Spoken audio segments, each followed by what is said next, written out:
Mari belajar dari Italia. Apa yang sebenarnya terjadi di Italia? Apa yang bisa kita jadikan contoh agar tidak terjadi di Indonesia? Kreatif konten ini berasal dari artikel warga Italia, dipersingkat dan dilengkapi data agar lebih mudah dipahami.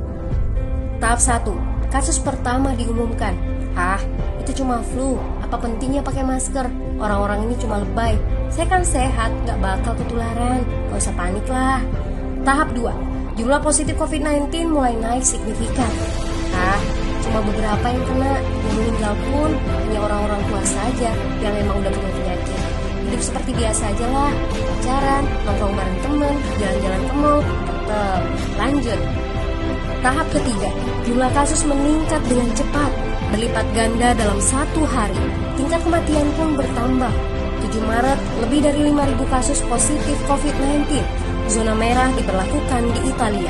Wilayah yang dikarantina hampir 25% dari luas Italia. Sekolah dan universitas tutup, tapi tempat kerja, bar, dan restoran masih buka. Sementara itu, 75% wilayah lain masih menganggap enteng COVID-19. Anjuran mencuci tangan ada di mana-mana, tapi sekadar anjuran dan tak banyak yang melakukan. Tahap 4. Jumlah kasus meningkat pesat. Sekolah dan universitas ditutup selama sebulan. Darurat nasional pun diberlakukan. Rumah sakit menambah kapasitas, seluruh kamar dibersihkan untuk memberi ruang bagi pasien COVID-19. Tapi tak ada cukup dokter dan perawat. Ada terlalu banyak kasus pneumonia, terlalu banyak pasien perlu ICU, tapi ruangannya sudah habis, ventilator habis. Pada titik ini seperti kondisi dalam perang. Dokter harus memilih siapa yang akan diobati berdasarkan peluang bertahan hidup. Itu berarti pasien lanjut usia dan punya penyakit bawaan seperti hipertensi, diabetes, stroke tidak masuk prioritas karena tidak ada lagi ruang. Sistem layanan kesehatan seketika runtuh. Tahap 5. 9 Maret mencapai lebih dari 9.000 kasus. Seluruh kota Italia lockdown. Orang-orang bisa pergi hanya untuk keperluan darurat dan dalam pengawasan ketat. Semua bisnis masih dibuka karena jika tidak, ekonomi akan runtuh. Itu kebijakan pemerintah. Mulai ada ketakutan, orang-orang mulai memakai masker dan sarung tangan. Tapi tetap saja, ada anak-anak yang merasa jagoan, masih ingin uji nyali. Pergi ke restoran rame-rame, hangout bareng, minum-minum dan lain sebagainya. Tahap 6.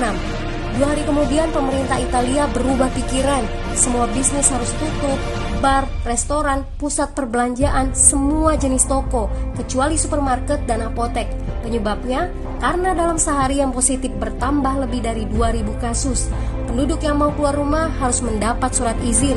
Surat izin ini didapatkan dari pos pemeriksaan polisi yang disebar di berbagai lingkungan. Yang melanggar bisa kena denda 3,3 juta rupiah.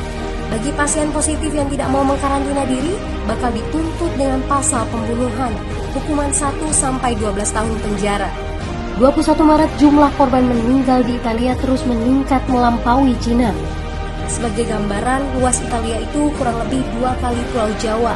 Penduduknya lebih dari 60 juta jiwa. Lalu apa yang harus kita pelajari dari Italia? Yuk, mulai dari diri sendiri, mulai dari di rumah aja. Jaga kebersihan lalu isolasi diri dan keluarga. Tidak keluar rumah kecuali sangat penting. Ini saatnya memulai solidaritas. Yang mampu harus mulai membantu yang tidak mampu. Ini adalah bentuk usaha dan doa kita semua. Semoga badai corona ini segera berlalu. Mari memulai kekompakan dengan membagikan informasi ini. Di rumah aja, mari belajar dari Italia.